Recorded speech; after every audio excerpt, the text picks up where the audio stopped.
Estamos muy preocupados por lo que se está viviendo en Perú. Son horas realmente muy graves. Siguen las protestas. Hay muchísimas personas fallecidas, muchísimas personas heridas y muchísimas personas detenidas. Está con nosotros Raúl Noblecilla Olaechea. Él es ex ministro de Castillo, el ex presidente de Perú. ¿Cómo estás? Bienvenido. No, muchísimas gracias por la invitación y la oportunidad sobre todo. Estamos muy preocupados. ¿En qué va a terminar todo esto? Sí, preocupados y realmente asustados. Las muertes se siguen generando en el país.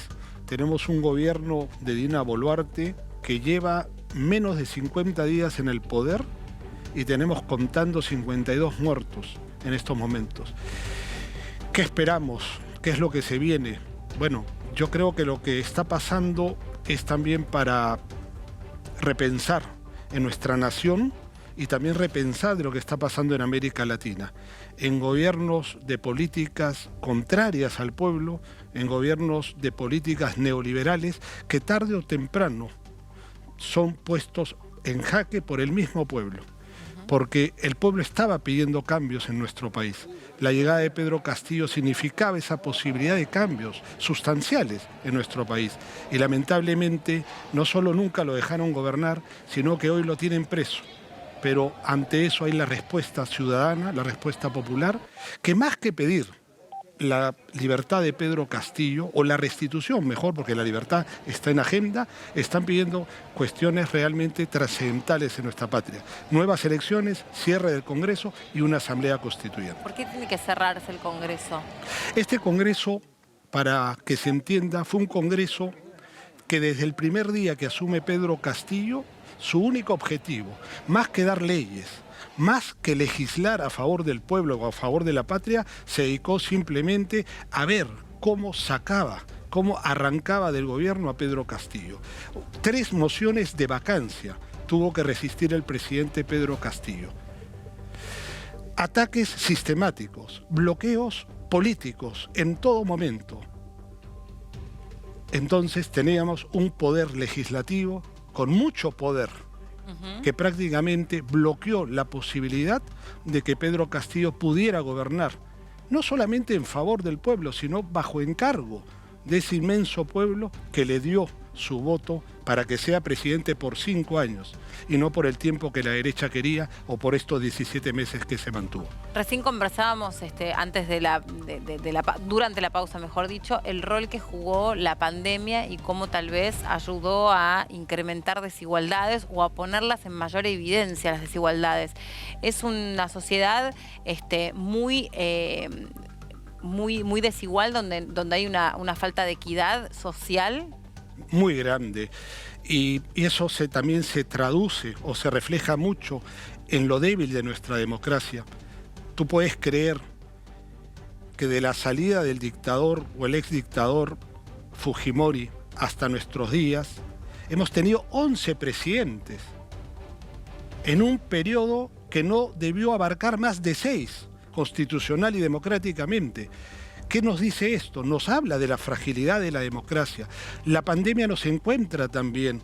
¿Ante quiénes? Ante un pasado de gobernantes presos, exiliados, Alan García suicidado. Es decir, nos encuentra en un conflicto claro entre las instituciones con el pueblo. Y la pandemia económicamente, como muy bien lo ha señalado, ha sido o fue el escenario perfecto, por decirlo así, para darnos cuenta que éramos como nación, ¿verdad? Por ejemplo, a los empresarios se les ayudaba con el tema de bonos o Reactiva Perú, situaciones de no cobros de impuestos, pero al pueblo no llegaba la ayuda. Recién, con el presidente Pedro Castillo, empezó realmente a haber una preocupación por ese sector desposeído y tan vulnerable en nuestra patria. Sí. ¿Y qué rol jugó Boluarte mientras este Congreso estaba tratando de bloquear políticamente al presidente? Boluarte es una traidora, y hay que decirlo así. Boluarte hoy está usurpando el poder en nuestro país, y que se entienda y se conozca. Ella viene del partido Perú Libre, partido que lleva a la presidencia o conduce democráticamente a la presidencia del profesor Pedro Castillo. Ella era la vicepresidenta de Pedro Castillo. Ella fue ministra de Estado de Pedro Castillo. Ella fue terruqueada Terruqueada, ¿me entiendes el término? No. Terruqueada es cuando al adversario en Perú le dicen que es terrorista. No solo para crear una falsa imagen de él, sino vinculado con Sendero Luminoso, para esa manera no solo desprestigiarte, sino también mandar a perseguirte, mandar a eliminarte políticamente si es que no dan un paso más allá que ya la eliminación física. Eso es muy típico hoy en nuestro país, el terruqueo le llamamos. Ajá. Bueno, esta persona, Dina Boluarte, fue terruqueada ¿por quiénes? Por aquellos que hoy la sostienen, por aquellos los que hoy se ha vuelto el ama de llaves. Pero cuando nos pensamos y discutimos, ¿qué puede hacer Dina Boluarte ahora? Ya no puede hacer nada, salvo renunciar. ¿Y por qué se resiste? ¿Lo hará? Es que yo creo que no lo hace por la sencilla razón que sabe que de Palacio de Gobierno va a la cárcel. Lo que ha cometido ella son crímenes de lesa humanidad.